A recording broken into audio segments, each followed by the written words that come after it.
नमस्कार दोस्तों, स्वागत है आपका मेरे यूट्यूब चैनल में। दोस्तों, आज हम मॉडर्न हिस्ट्री यानी कि आधुनिक भारत करने वाले हैं। आधुनिक भारत में हम 1885 से लेकर 1947 तक सभी प्रश्नों को कंप्लीट करेंगे। यदि आप किसी भी गवर्नमेंट एग्ज़ाम की तैयारी कर रहे हैं तो आपको पता होनी चाहिए कि जीएस में हिस्ट्री में से सबसे ज़्यादा प्रश्न अगर पूछे जाते हैं तो वह आधुनिक भारत में से पूछे जाते हैं।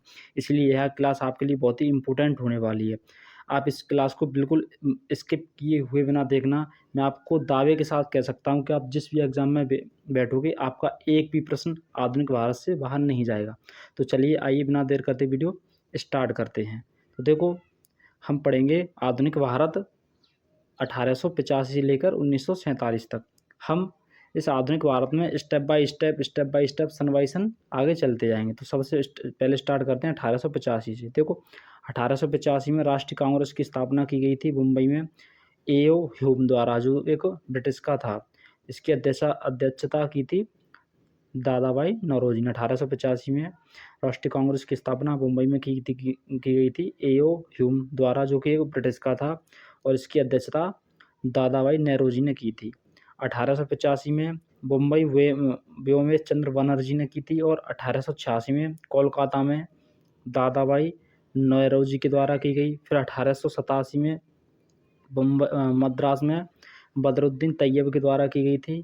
इसी प्रकार 1888 में इलाहाबाद में जॉर्ज ह्यूल के द्वारा की गई थी। इसमें आपको बिल्कुल भी माइंड लगाने की ज़रूरत नहीं है। यहाँ पर क्रम बाय क्रम सन दे रखा है, 1885, फिर 1886, फिर 1887, 88, यानी कि पहले मुंबई में, कोलकाता, मद्रास, इलाहाबाद में।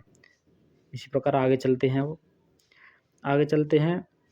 अब है 1905 में बंगाल का विभाजन हुआ था वायसराय कर्जन के द्वारा। 1905 में बंगाल का विभाजन हुआ था वायसराय कर्जन के द्वारा। उस समय सुरेंद्रनाथ बनर्जी आए और हमें एकता बनाए रखनी है, कोलकाता के टाउन हॉल में मीटिंग करते हैं। 1905 में प्रश्न बनता है, 1905 में क्या हुआ था? 1905 में बंगाल का विभाजन हुआ था। तो ऐसे अगर उसमें से प्रश्न पूछे गए, उस समय बंगाल का वायसराय कौन था? तो उसका ऑप्शन हो जाएगा कर्जन बंगाल का वायसराय था। अब सुरेंद्रनाथ बनर्जी, हमें एकता बनाए रखनी है, कलकत्ता में टाउन हॉल में मीटिंग करते हैं, और यहीं से स्वदेशी आंदोलन शुरू होता है।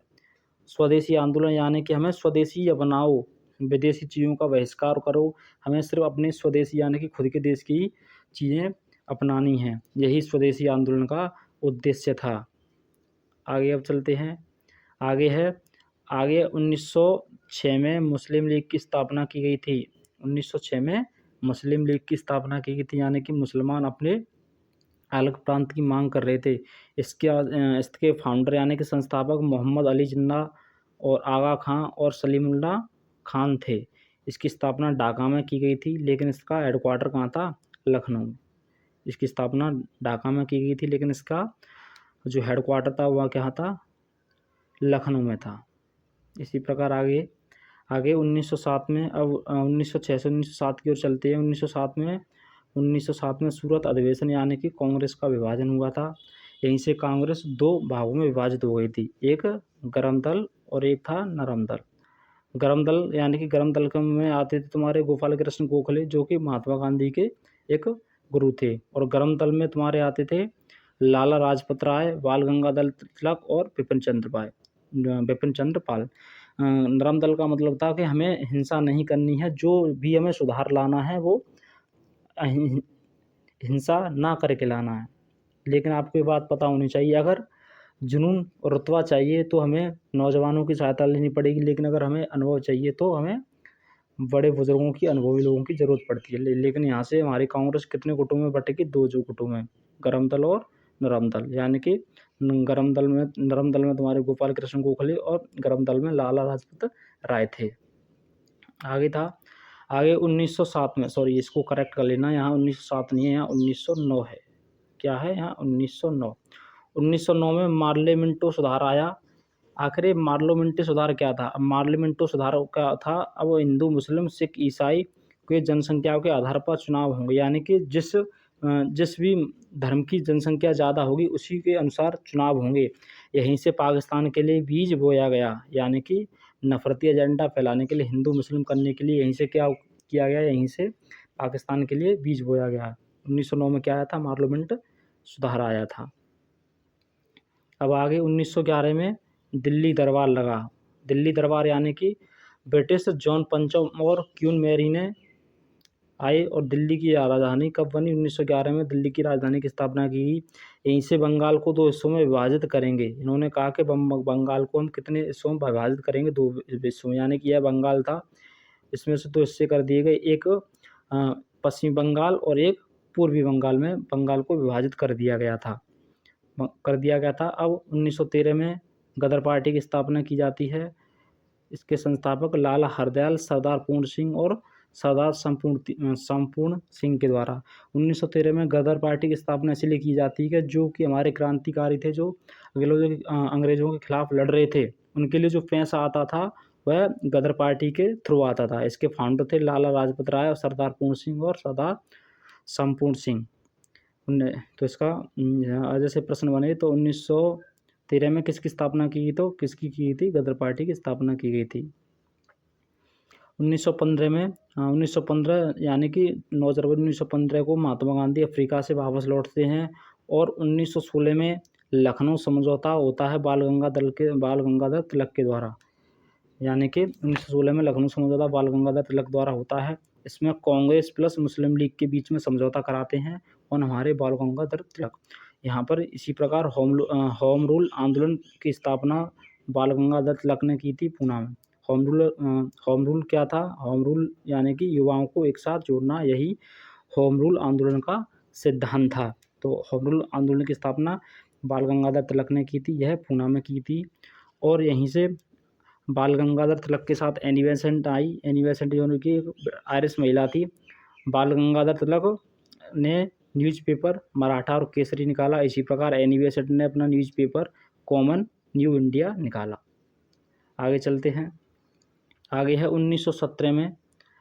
1917 में हमारे महात्मा गांधी चंपारण आंदोलन करते हैं। चंपारण आंदोलन यानी कि किसानों के हक के लिए लड़ाई लड़ते हैं हमारे महात्मा गांधी। यानी कि सीमेंट फैक्ट्री में हमारे मजदूरों के साथ बहुत ही अत्याचार हो रहा था, उनके हक के लिए महात्मा गांधी एक आंदोलन स्टार्ट करते हैं। 1918 में महात्मा गांधी द्वारा अहमदाबाद में मजदूरों के तनख्वाह के लिए भूख हड़ताल की जाती है। यानी कि हमारे जो मजदूर थे उनको तनख्वाह टाइम टेबल से नहीं दी जा रही, तो इसके लिए महात्मा गांधी भूख हड़ताल करते हैं 1918 ईस्वी में। अब आगे की ओर चलते हैं।